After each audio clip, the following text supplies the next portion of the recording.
Hallo, willkommen bei einem weiteren Video von Pan-Ocean Photo, dem mittlerweile erfolgreichsten deutschsprachigen Videoblog zur Unterwasserfotografie. Mein Name ist Roland Konrad und ich bin reisender Unterwasserfotograf. Zurzeit genieße ich einen weiteren wunderbar sonnigen Tag auf Hornby Island in Kanada. Über unsere Seite www.panoceanphoto.com erreichen uns immer einmal wieder Fragen, ob es nicht Kameraautomatiken gibt, die man benutzen kann, beziehungsweise ob die Unterwasserautomatiken, die manche Hersteller anbieten, etwas taugen.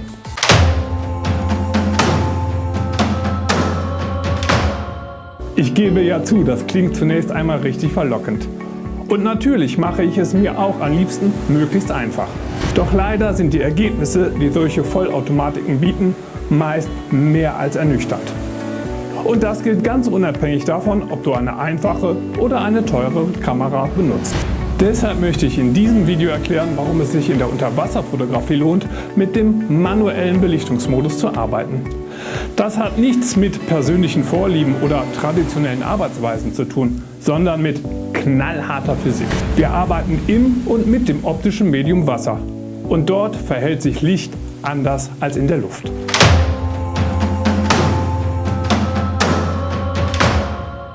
Gut, als Fotografen wissen wir ja eigentlich, was zu tun ist. Um die Lichtmenge zu bestimmen, die auf unserem Sensor fällt, haben wir erstens die Verschlusszeit, zweitens die Blendenöffnung und drittens die Lichtempfindlichkeit. Und ja, die Begleiterscheinungen dieser heiligen Dreifaltigkeit kennen wir auch. Lange Verschlusszeiten können zu Bewegungsunschärfen und Verwacklungen führen.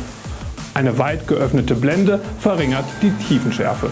Und das Hochdrehen der ISO verursacht je nach Sensormodell ab einer bestimmten Stufe sichtbares Bildrauschen. All das gilt natürlich auch in der Unterwasserfotografie. Die eingestellte Blende bestimmt die Helligkeit der von unseren Blitzen ausgeleuchteten Motive. Aus den Videos, was im Wasser anders ist und wo sind all die Farben hin, weißt du es ja schon. Wir arbeiten im Wasser fast immer mit künstlichen Lichtquellen. Nun ist es so, dass unser Kunstlicht durch die erhöhte Adsorption des Lichtes im Wasser nur eine begrenzte Reichweite hat. Das heißt, der Hintergrund, also das Blauwasser, wird von unserem Blitz nicht erleuchtet. Wohl aber mein Motiv und der Vordergrund. Wie viel davon auf meinen Sensor trifft, das kann ich mit meiner Blendenöffnung bestimmen. Kleine Blende, also große Blendenzahl, lässt weniger Licht durch als eine große Blende, die du mit einer kleinen Blendenzahl einstellst. Da das Umgebungslicht aber meist viel schwächer als dein Blitzlicht ist, kannst du es bei deiner Blendenauswahl nahezu vernachlässigen. Darum kümmerst du dich mit der Verschlusszeit. Die Verschlusszeit bestimmt in der Unterwasserfotografie vor allem die Helligkeit des Wassers und damit den Hintergrund. Wie das? Nun, die Farbe des Wassers entsteht durch das Sonnenlicht, das durch das Wasser schreitet und dort in seiner Helligkeit abgeschwächt wird. Außerdem verliert es nach und nach seine Rot-, Orange-, Gelb- und Grünanteile. Je mehr von diesem abgeschwächten und farbveränderten Umgebungslicht auf unseren Sensor fällt, umso heller erscheint es. Wenn du also die Verschlusszeit verlängerst, wird aus dem Dunkelblau ein Hellblau und aus dem Dunkelgrün ein Hellgrün. Wenn du sie verkürzt, wird die Luminanz des Wassers dunkler. Anders ist es aber bei einem angeblitzten Motiv. Die eingesammelte Lichtmenge eines Blitzes verändert sich aber nicht durch die Verschlusszeit. Die Abbrenndauer des Blitzes ist immer kürzer als die Verschlusszeiten der Kameras. Sonst wäre ein Teil des Bildes ausgeleuchtet und ein Teil durch den Verschlussvorhang der Kamera verschattet. Ob der Sensorvorhang etwas länger als das Blitzlicht geöffnet bleibt, ist weitestgehend egal. Das vom Motiv reflektierte, starke Blitzlicht ist ja bereits auf deinen Sensor getroffen. Das sehr viel schwächere Umgebungslicht fällt im Verhältnis zur Blitzlichtmenge nicht mehr ins Gewicht. Bleibt also noch die Lichtempfindlichkeit, also die ISO. Diese beeinflusst sowohl Vordergrund als auch Hintergrund, die Helligkeit des Umgebungslichtes sowie unsere künstlichen Lichtquelle. Das kann in Maßen auch sinnvoll sein. Wie gesagt, in Maßen. Dadurch, dass Licht so schnell an Intensität verliert, haben wir häufig sehr starke Helligkeitsunterschiede im Bild. Die Oberfläche ist fast taghell, etwas tiefer im Bild erscheint das Wasser dunkelblau, fast schwarz. Wenn du nun die ISO erhöhst, dann ist deine Oberfläche und möglicherweise dein Motiv überbelichtet. Dein Hintergrund aber immer noch nicht gleichmäßig ausgeleuchtet. Deshalb habe ich lieber möglichst rauschfreies Bildmaterial, bei dem ich in der Nachbearbeitung noch eingreifen kann.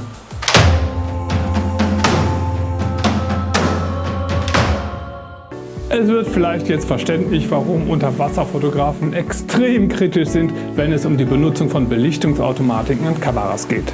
Wir haben nur sehr wenig Kontrolle darüber, ob die Verschlusszeit und damit die Wasserfarbe geändert wird. Möglicherweise passt die Kamera aber auch die Blende an und beeinflusst die Helligkeit unserer Motive. Oder die ISO wird geändert. Gerne auch mal 2 Faktoren oder alle 3. Wir wissen es nicht und wir haben es nicht mehr in unserer Hand. Häufig ist es sogar noch komplizierter. Die Verschlusszeiten sind durch Verwacklungen auf der einen und Synchronisationszeiten von Unterwasserblitzen auf der anderen Seite begrenzt. Unsere Domports verlangen eine bestimmte Abblendung, damit es nicht zu Randunschärfen kommt. Blende weit aufmachen und kleine Blendenzahlwellen kommt also nicht in Frage.